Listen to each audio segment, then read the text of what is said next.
Hello, classmates. Here we are, ready for chapter 10. And of course, you have your textbook right there and something to write on and something to write with. And I found this little thing here. I thought this was really fantastic to give us an introduction to how graphs can help us bring data across to the audience. So look at this. If we have 25%, we can use a pie chart, or we can create something like this. And those all have their own uses. And I hope you'll find this chapter especially interesting. Now, this one makes my toenails curl up a little bit, and I bet you have all kinds of ideas on how to improve this chart and use best business communication practices here. Yeah, a lot going on here, right? So different types of graphs we have here. Love, love, love the table. Tables and lists, yes, those are the two things we'll use most often in business communication. Bar charts. If we have something we want to compare, 2, 3, 5, 7 things, bar graphs are our friends. Line chart shows us changes over time. Pie chart, if we have a whole, it shows us how the parts make up the whole. Gantt chart, that is actually more of a project management type of tool where it shows us once we start this, when it's like in this part, then we can get started on this, but then we also have to start this, and it's really fantastic. If you ever take Intro to Business Management, BISMIC 120, you will definitely get to know that one. Maps, oh yes, and heads up, our final exam / final presentation for your company team, you will definitely use a map. Flowchart, oh God, near and dear to my heart because I love flowcharts.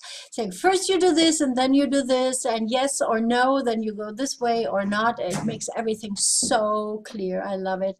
And of course we have photographs and or videos now. Those are also graphs. Couldn't resist this one.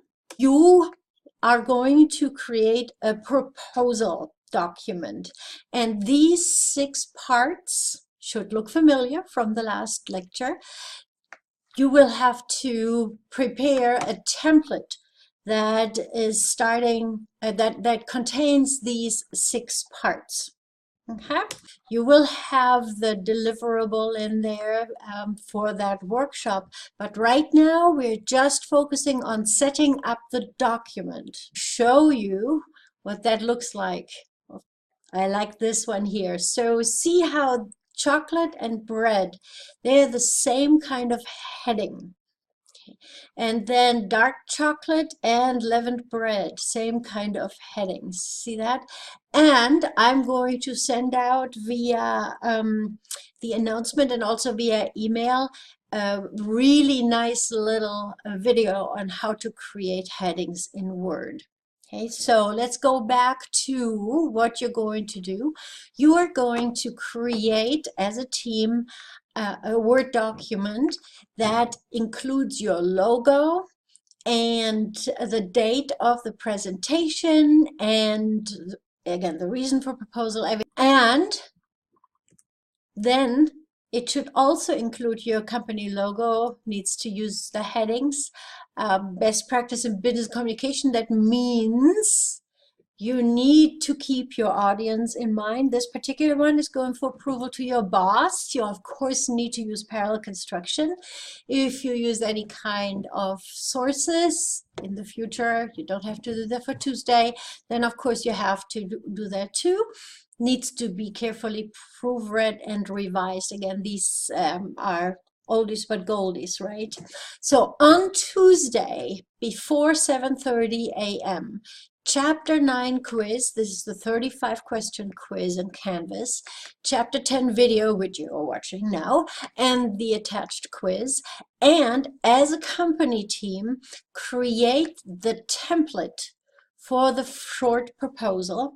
That means it needs to be a Word document that includes your logo and your company name, obviously, and the headings for the 6 main parts, and you can throw in bulleted lists for whatever else you want to put into the separate parts. It doesn't have to be carefully written yet, only the layout needs to be there. I hope this is going to be fun, and I'll see you soon.